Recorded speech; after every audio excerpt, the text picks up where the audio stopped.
Est-ce que vous savez qu'en fait, cette menace, ce n'est pas une menace d'aujourd'hui. Et ça, c'est pas évident que cela finisse. Parce que qui sont ceux qui alimentent ces terroristes? Le Bénin, c'est la première fois que nous avons enregistré des pertes énormes, en dépit des dynamiques régionales et sous-régionales. Vous avez vu évidemment qu'en 2022, il y a eu deux initiatives. Vous avez eu l'initiative d'Accra, le 22 novembre 2022, qui recoupait peut-être que le Bénin, le Togo, le Ghana, le Burkina.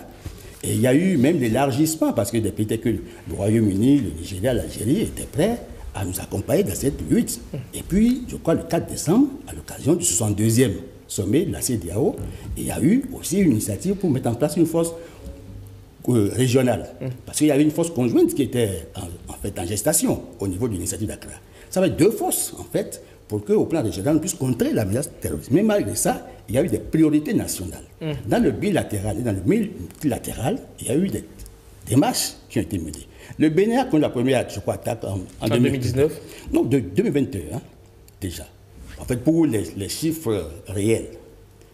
Alors, la première attaque officielle, la première attaque vraiment terroriste officiellement reconnue au Bénin, c'est l'attaque avec l'enlèvement du guide Fiacre Gbedji, avec des expatriés qui ont été finalement retrouvés, mais malheureusement, le guide est décédé. Mais oui, mais écoutez, en 2022, lorsque le Bénin a mis en place l'opération Mirador, pour contrer l'attaque, en fait, quel était l'objectif stratégique de l'opération Mirador? C'était en fait neutraliser la menace, protéger les populations, mais aussi assurer la sécurité des zones frontalières. Parce que la spécificité, c'est les zones frontalières, notamment du nord. Je veux citer par exemple la Lébori et la Takora. Ce sont des zones qui sont exposées à la menace terroriste. Or, on ne peut réussir cette lutte que dans une approche multilatérale. D'accord.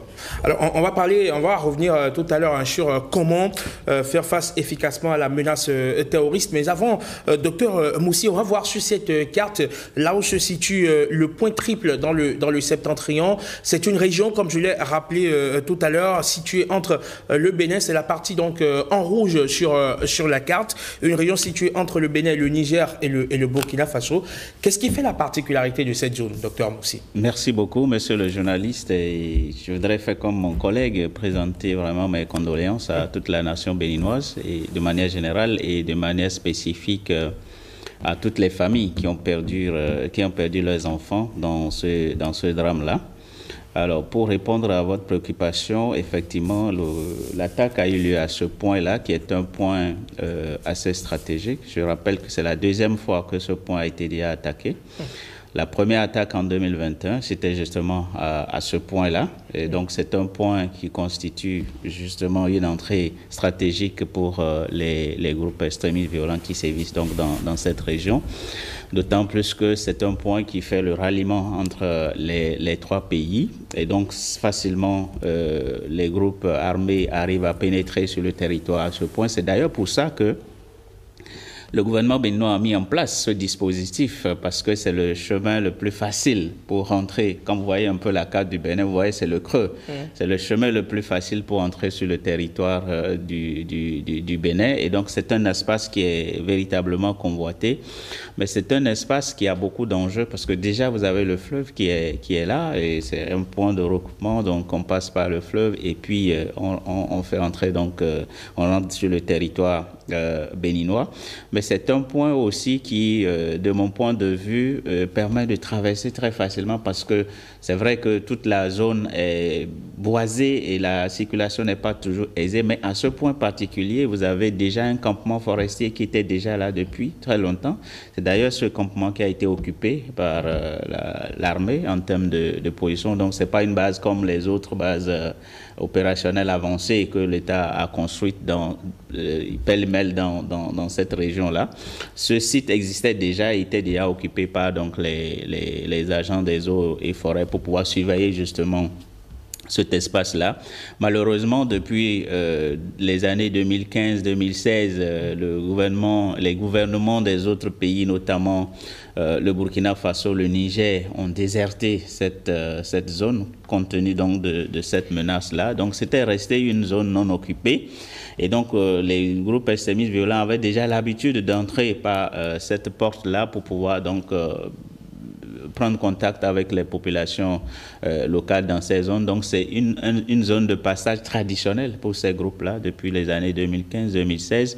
Et aujourd'hui que le gouvernement a occupé ce passage-là, naturellement, ça devient un enjeu pour ces groupes-là pour pouvoir dégager l'armée de cette position-là, et ce qui fait que malheureusement, à chaque fois, on a des attaques à cette position. Je dirais aussi que c'est la position la plus gardée de l'armée béninoise, parce qu'il y a quand même, vous voyez, l'effectif de soldats que nous avons perdu. C'est une des rares bases qui ont autant d'effectifs au niveau donc de ces différentes positions-là. Et donc, ça montre quand même qu'il y a eu du courage par rapport à ces groupes-là qui ont vraiment osé pour attaquer cette position, parce que c'est l'une des positions aussi les plus équipées en termes de matériel de combat, etc. Donc, en plus, c'est en plein jour que ça a été fait. Donc ça montre quand même qu'il y a une audace que l'on peut constater au niveau de ces groupes-là. Et cette audace-là, on a commencé par noter ça depuis la mi-2024, où on a vu autrefois, on connaissait des attaques à partir de 2h du matin, 3h du matin, mais à partir de la mode opératoire assez particulier, on venait, on incendiait les commissariats. Exactement. Mais là, c'est des affrontements et en plein jour, ça montre quand même que les stratégies ont changé aussi au niveau de ces groupes-là. Et ce n'est pas la première fois qu'on a eu des attaques en plein jour. On a eu des attaques sur le corridor Kandi-Malanville en plein jour, où on a attaqué des convois militaires, etc. Donc ça montre quand même qu'il y a une progression. Mon collègue disait tout à l'heure que c'était à la frontière, mais de plus en plus, on constate quand même qu'il y a des attaques à l'intérieur du pays. On n'est plus forcément dans les zones périphériques au niveau des frontières, parce qu'il y a des attaques en 2024, il y a eu des attaques à plus de 100 km donc, de la frontière. Ça montre quand même que le phénomène prend de l'ampleur et ces groupes-là essayent d'évoluer progressivement vers l'intérieur du pays. Alors, Francis Olo-Jatadié, l'attaque a très vite été revendiquée par le JNIM, le groupe de soutien à l'islam et aux musulmans, qui est quand même un groupe bien connu puisqu'il est issu de la fusion de plusieurs groupes terroristes. C'est la première fois qu'il y a eu cette revendication. Et vous voyez qu'en fait, vous faites bien de poser le problème réel. Parce qu'en fait, dans le dispositif de sécurité, il y a ce qu'on appelle la sentinelle, ce qui permet d'avoir l'alerte précoce. Comment est-ce que ça a pu se passer en plein jour pour que nos hommes soient surpris? On peut se réjouir évidemment des efforts qui ont été faits. Il faut quand même saluer les efforts qui ont été faits. Parce qu'en déployant le matériel, en déployant le personnel et en misant sur la coopération internationale, le Bénin a réussi à contenir un peu la menace. Et on peut s'en réjouir.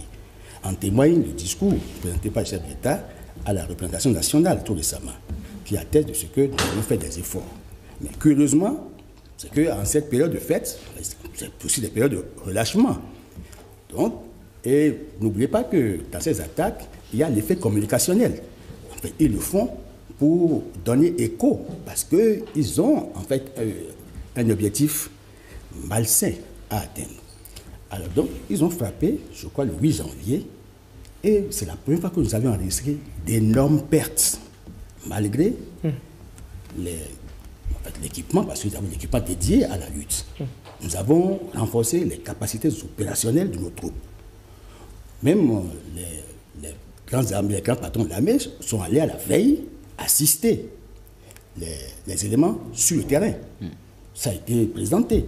Le chef de l'État aussi, comme il est le premier, en fait, parce que c'est lui le ministre de la Défense, en fait, en réalité, c'est lui qui délègue son pouvoir.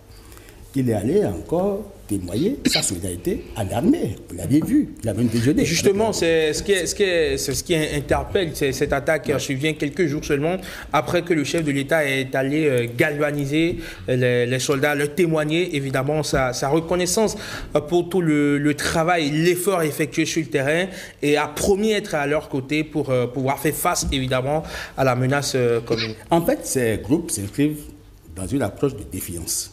Parce qu'ils veulent toujours défier le système de sécurité classique mis en place par les États.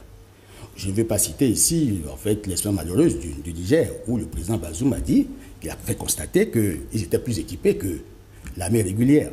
Mais ici, on a constaté qu'en fait, ceux qui opèrent, parce que j'ai suivi un peu quelques vidéos, je ne veux pas dire dans quelle langue, ils s'exclamaient et disaient merci à Dieu d'avoir accompli cette besogne. Vous avez suivi comme moi.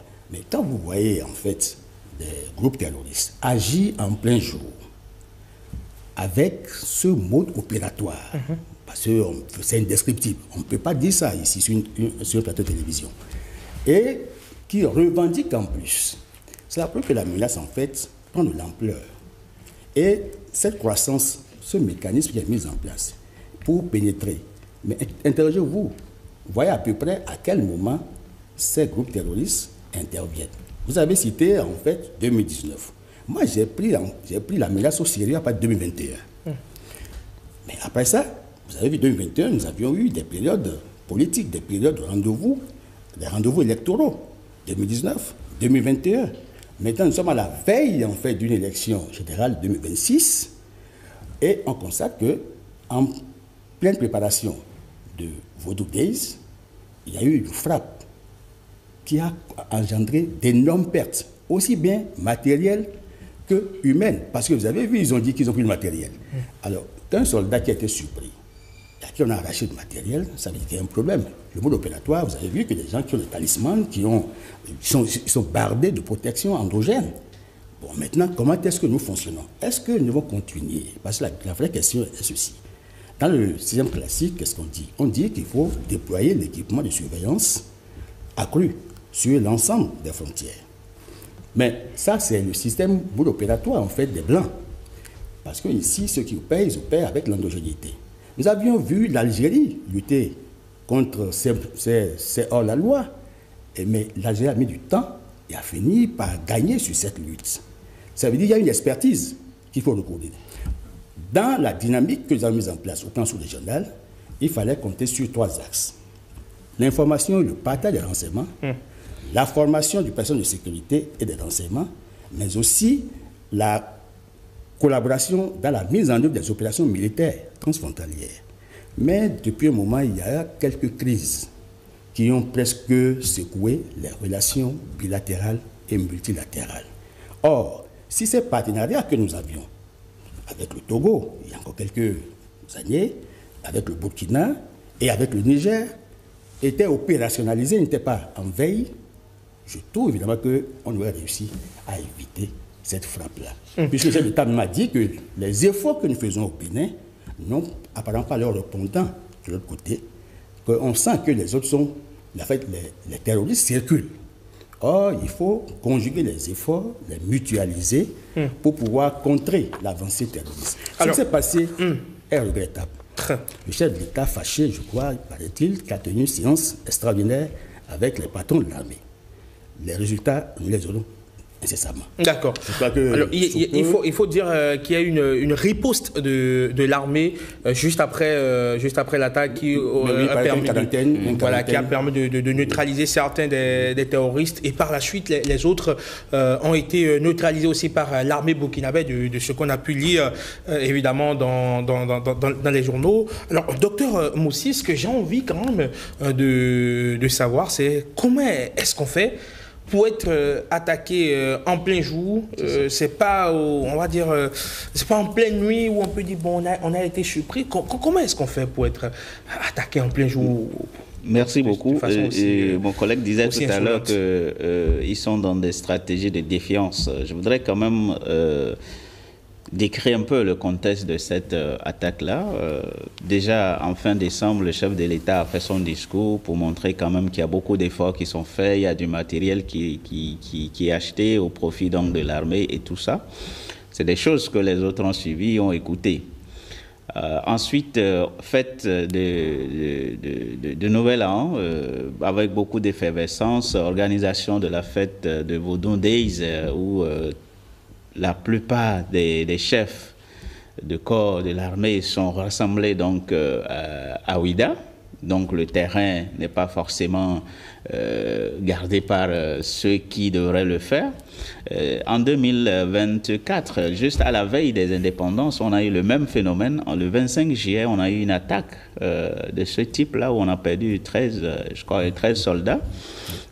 Pas loin aussi hein, de ce point-là. Donc c'est pour vous dire que c'est des moments assez cruciaux que ces acteurs observent, où il y a un déploiement donc des forces de défense et de sécurité qui sont évacuées pour s'occuper d'un certain nombre d'événements qui sont organisés. Alors, ce n'est pas les soldats de l'opération Mirador qui étaient sur les Vaudondais, docteur Moussi. Non, ce n'est pas les soldats. Je veux dire, le haut commandement et tout ça, il faut quand même qu'il y ait des gens sur place pour commander un certain nombre de choses, pour donner un certain nombre. Et aussi le matériel, c'est extrêmement important. On a vu, par exemple, pendant le défilé, il y a beaucoup de matériel qui ont été amenés sur le terrain pour faire des défilés, etc. Ça, c'est des choses que les autres observent aussi. C'est l'affirmation aussi je suis d'accord, mais en même temps, comme nous avons des fronts qui sont ouverts de l'autre côté et qui subissent donc ce type de menaces, je pense qu'on a besoin de se repositionner sur un certain nombre de choses pour pouvoir faire face à cette situation-là. Alors, pourquoi en plein jour? Justement parce que ces acteurs ont constaté effectivement qu'ils ont étudié pendant longtemps la position, le terrain, etc. avant d'intervenir.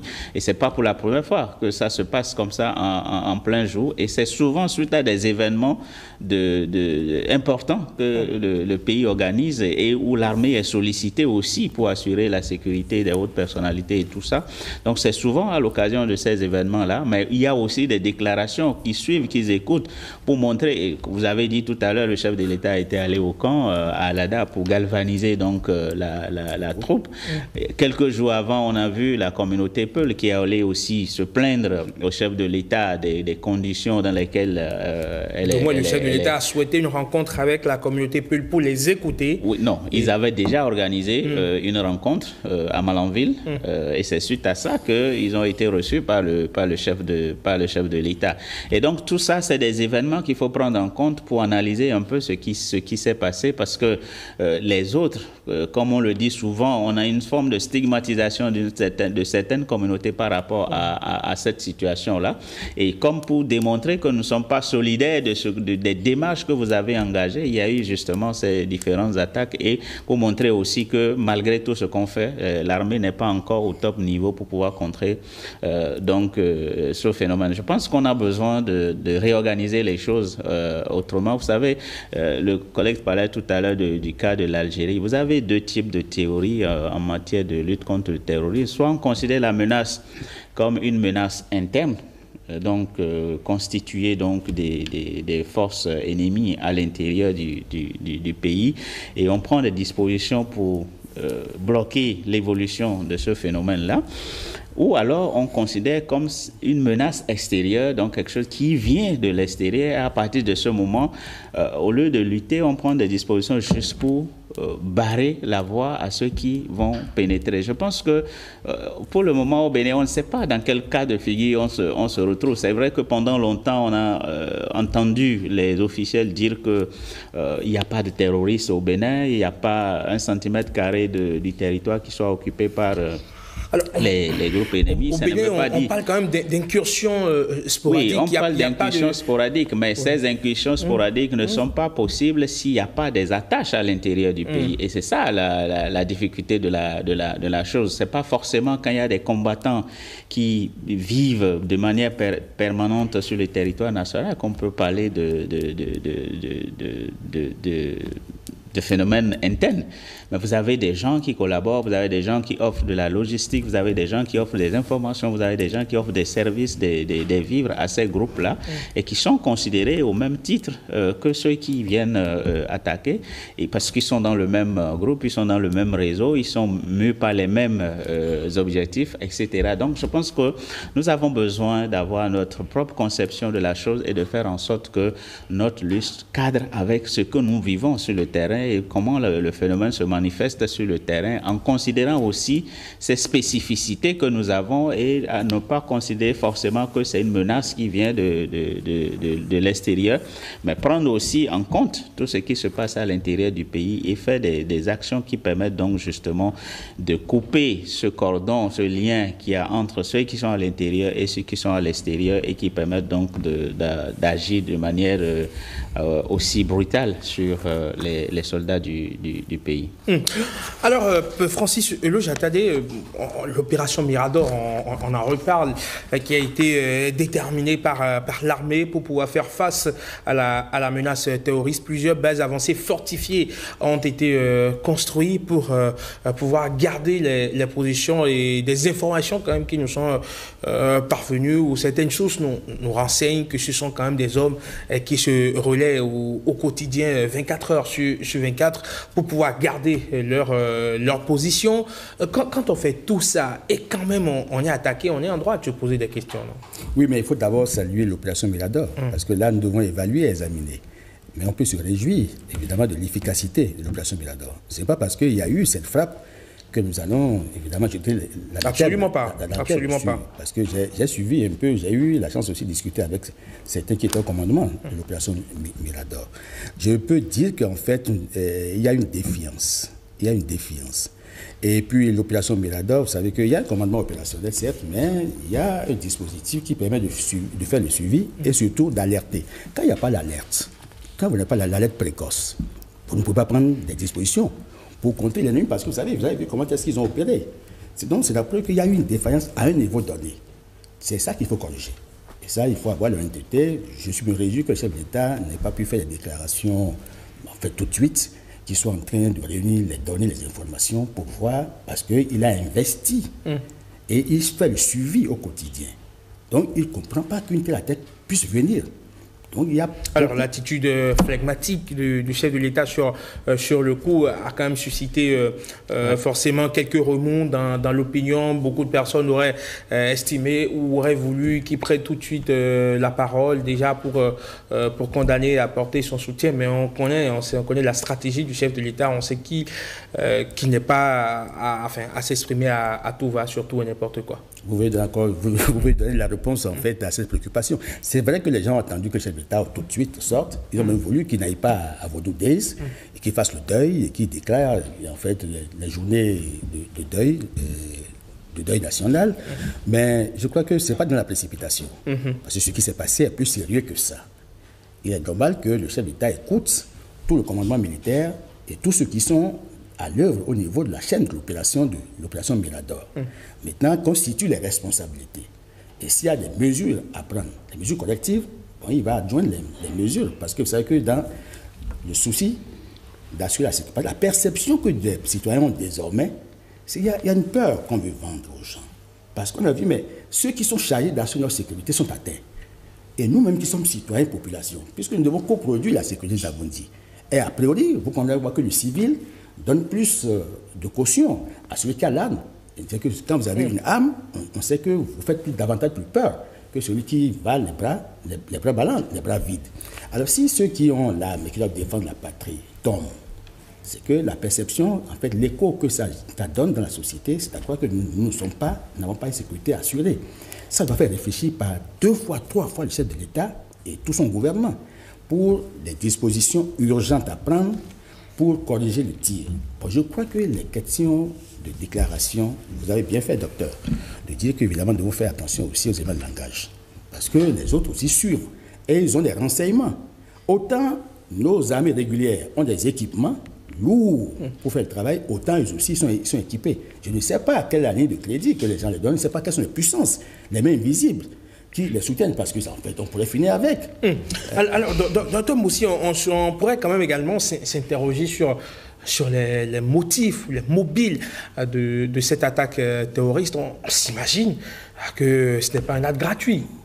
Non, c'est clair que ce n'est pas un acte gratuit. Et tout à l'heure, on parlait donc de la position stratégique du Bénin. Vous savez, partout ces groupes-là ont sévi, en tout cas pour ce qui concerne le Sahel et puis les pays côtiers de l'Afrique de l'Ouest. L'idée, ce n'est pas forcément de s'installer, pour créer, c'est vrai qu'il y a eu des supputations, on veut créer l'État de l'Azawad, etc. et tout ça, mais je pense que le but premier de ces groupes-là, c'est plutôt d'avoir des couloirs de passage pour développer l'économie criminelle. Du grand banditisme. Du grand banditisme, faire de l'économie criminelle. Et je pense que le Bénin est une position assez stratégique pour eux. Mais il y a aussi que le Bénin, c'est depuis 2015 que le Bénin était dans le viseur avec la participation à la force. Le Bénin était observateur dans le G5 Sahel. Donc, depuis la participation du Bénin à ce mouvement-là, il y avait déjà Boko Haram qui avait identifié le Bénin comme un des pays ciblés par leurs attaques avec la déclaration du chef de l'État d'alors. Et donc, je veux dire que ensuite le Bénin a cette facilité de donner accès à la mer à partir de n'importe quel point du Bénin. En quelques heures, vous traversez tout le Bénin, tout le territoire béninois. Du nord au sud, ça ne vous prend pas une journée. Quand vous traversez de manière latérale, ça ne vous prend qu'une demi-journée ou quelques heures pour traverser, pour aller au Togo, pour aller au Nigeria, pour aller à la mer, etc. Donc le Bénin, c'est un couloir idéal pour ces groupes-là.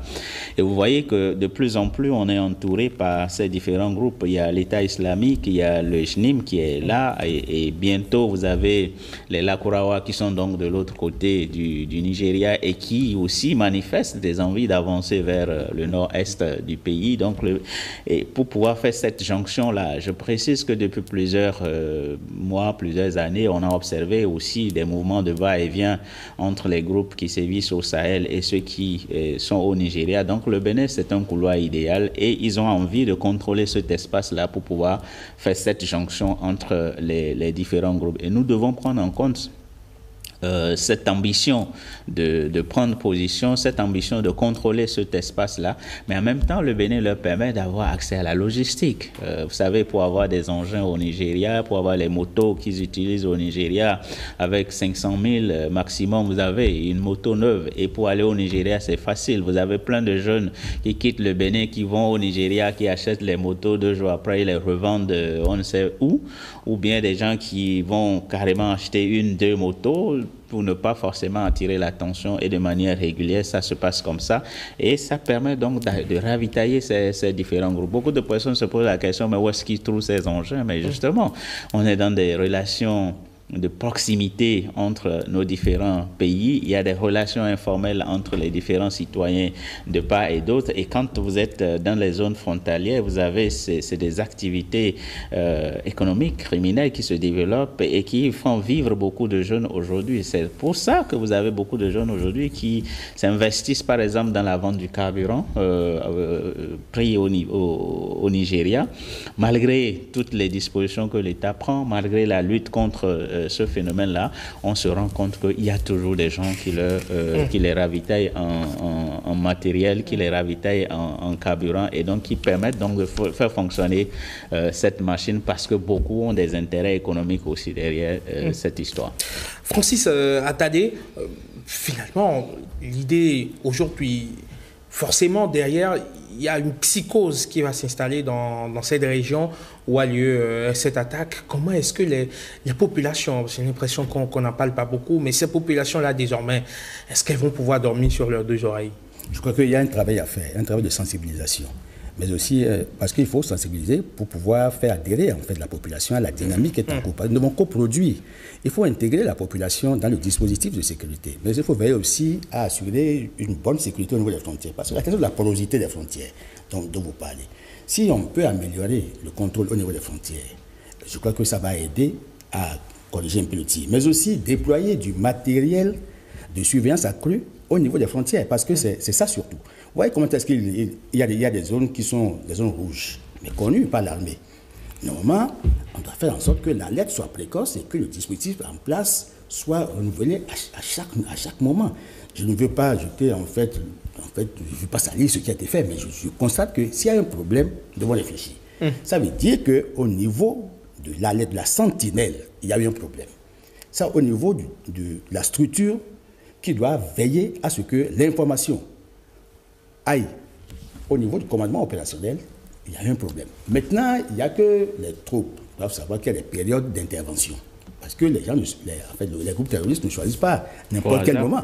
Donc, ils choisissent des moments importants, des moments cruciaux pour agir afin d'impacter, parce qu'il y a un effet communicationnel qui est recherché. Justement, l'effet communicationnel, parlons-en. Il y a que l'armée béninoise a quand même engrangé beaucoup de succès, mais resté silencieux, sur lesquels elle ne communique pas. Chaque jour, l'armée fait des assauts, les soldats de l'opération Mirador neutralisent des terroristes, mais on ne communique pas assez autour des succès. Est-ce que justement, il ne faut pas avoir aussi quelque part un côté triomphaliste lorsqu'on en neutralise, communiquer abondamment pour marquer justement le territoire, montrer quand même aux populations, parce qu'aujourd'hui, on a l'impression que la réflexion dans l'opinion, c'est que l'armée ne fait rien et qu'elle se fait tuer tout le temps. Absolument, vous avez parfaitement raison. C'est vrai qu'on dit que l'armée, c'est la grande miette. Est-ce qu'il ne faut pas commencer par l'ouvrir finalement? Je pense qu'il faut commencer par l'ouvrir, mais il ne faut pas aussi l'ouvrir n'importe comment, parce que vous savez, on a vu le cas du Burkina, on a vu le cas du Mali, où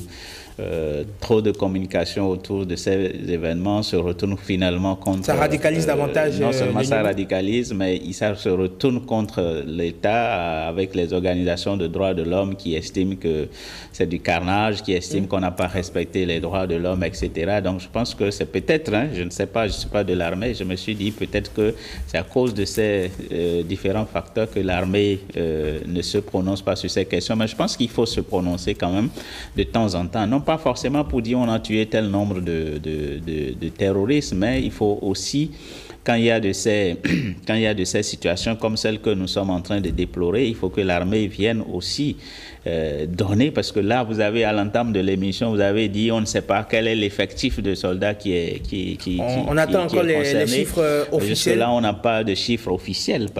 Il y en a qui disent que c'est 28, d'autres disent que c'est 35. On ne sait pas exactement combien de soldats on a perdu sur ces fronts. Je pense que c'est des éléments d'information dont nous avons besoin, nous, en tant que citoyens, aussi pour voir aussi l'ampleur du phénomène, parce que l'impression que ça donne, quand il n'y a pas de communication autour, on a l'impression que ça ne concerne qu'une seule partie du pays.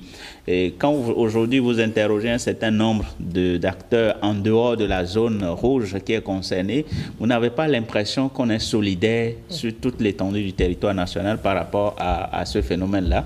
Et je pense que c'est parce qu'il n'y a pas la communication autour de cette situation qu'on vit ce désintérêt ou ce sentiment je sais pas, je ne dirais pas désinvolté, mais on a l'impression qu'on n'est pas concerné par la chose, mais que ça se passe peut-être sur un autre territoire, alors que carrément Malanville, Materi, Banikwara sont bien des territoires du Bénin qui sont concernés, et il faudrait qu'il y ait ce sentiment de tous les citoyens qui convergent vers une certaine solidarité, vers une certaine compassion aussi, parce que tout à l'heure vous avez parlé de psychose.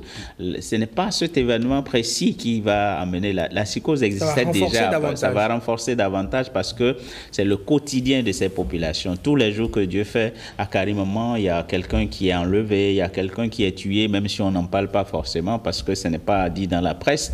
Donc tous les jours, des gens perdent leurs parents. Mais comment on fait justement pour maintenir les populations dans leur milieu naturel, j'ai envie de dire, parce que lorsque vous avez l'impression qu'autour de vous tout s'écroule, le premier réflexe que vous avez, c'est de partir tout de suite et de prendre aux gens à beaucoup. D'ailleurs, beaucoup partent. Aujourd'hui, on a près de 15 000 personnes qui ont quitté le lieu de résidence habituel, soit qui sont revenus à l'intérieur du pays, ceux qui sont dans les zones frontalières ont traversé le fleuve pour aller de l'autre côté du Niger pour pouvoir trouver des abris, d'autres sont allés au Nigeria, parce que justement la situation n'est pas tenable pour ces populations-là. Et à cause de cette psychose, même s'ils ne sont pas forcément attaqués, il y a aujourd'hui beaucoup qui vivent dans ce milieu mais qui ne peuvent plus aller au champ. Il y a des écoles qui ont fermé. il y a des gens qui ne peuvent plus aller au marché, justement à cause de cette situation. Il y a le couvre-feu qui est là, il y a aussi la peur de rencontrer ces groupes extrémistes violents, il y a aussi la peur de marcher sur les engins explosifs. Donc, on est vraiment dans des situations assez complexes de sécurité pour ces populations qui sont aussi sous le joug d'autres phénomènes comme les changements climatiques, les inondations, la pauvreté, etc. et qui s'ajoutent maintenant à cette situation. Je pense qu'il y a matière à réfléchir autrement pour prendre les taureaux par les cornes et faire en sorte que, effectivement, les populations puissent se sentir en sécurité. Le collègue disait tout à l'heure, lorsque le rapport de force n'est pas à votre avantage, c'est clair que la population a tendance à adhérer à celui qui est le plus fort du moment. Et pour le moment, ce sont ces groupes-là qui semblent être les plus forts, il faut le dire, hein, parce qu'on voit que même l'armée qui est chargée de nous protéger n'est pas forcément à l'abri de cette situation. Et donc, les populations se disent finalement, il vaut mieux se confier à ces groupes-là parce que ces gens, quand ils vous promettent, ils font. Quand ils vous disent à 2 h du matin, ils vont venir vous enlever, ils vont venir vous enlever. Quand ils vous disent qu'ils vont assurer votre sécurité, ils vont le faire au prix de leur vie. Et à partir de ce moment, ils donnent des éléments factuels qui font que les populations croient en eux. Mais l'armée persiste ici, aucun centimètre carré du territoire ne sera cédé à l'ennemi. Allez, plusieurs de nos forces de défense sont tombées au nord Bénin sur le front antiterroriste. Selon vous, quelles leçons pourrait-on tirer de cette tragédie pour mieux faire face aux défis sécuritaires? Voilà la question que nous avons adressée aux internautes afin qu'ils puissent porter eux aussi leur regard, leur réflexion sur la préoccupation.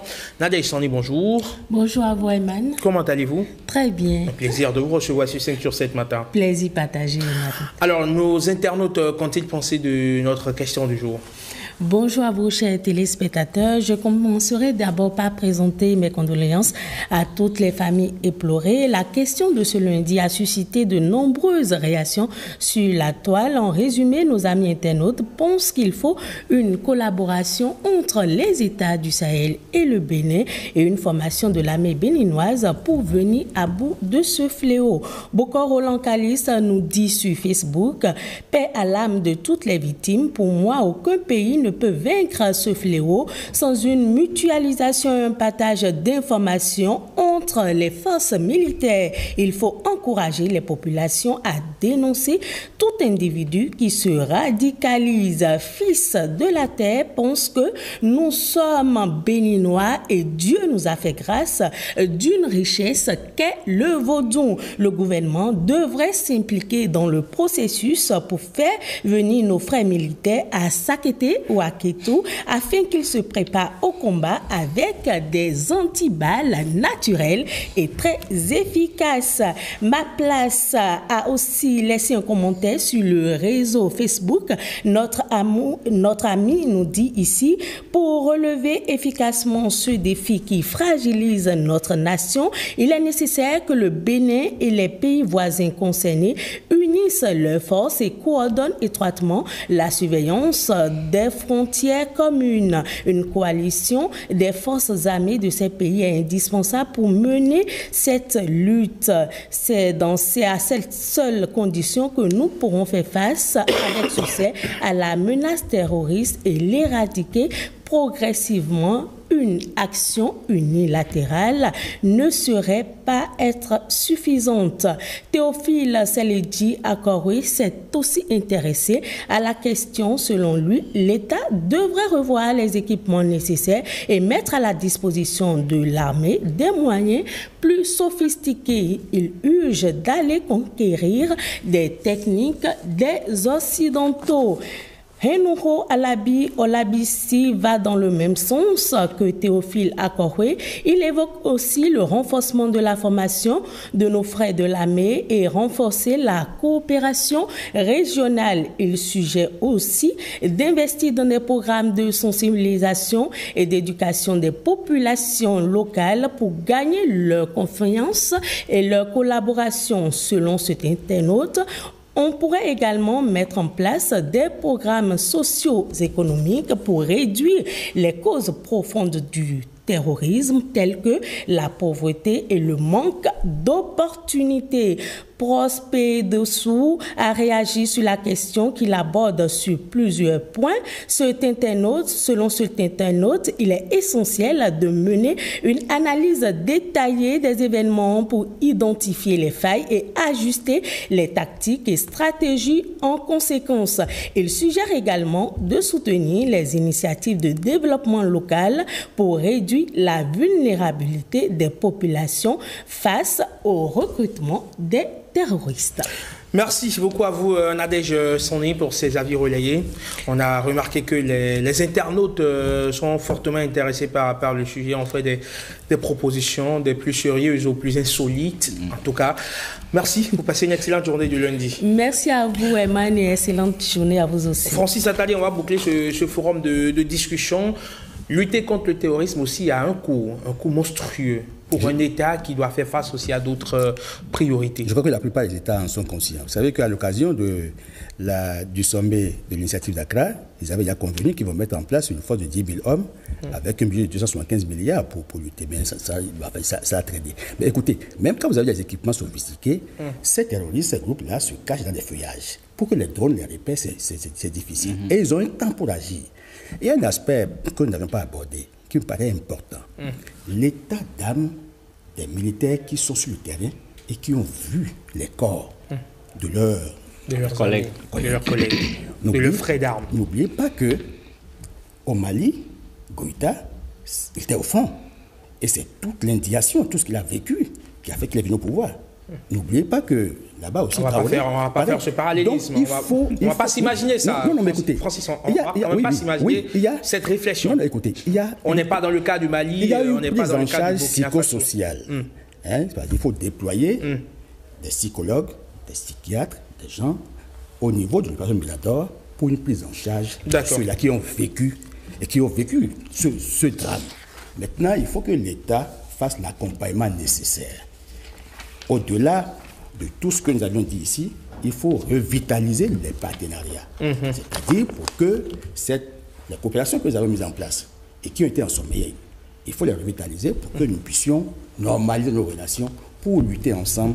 Il faut aller à la multilatéralisation de la lutte contre le terrorisme.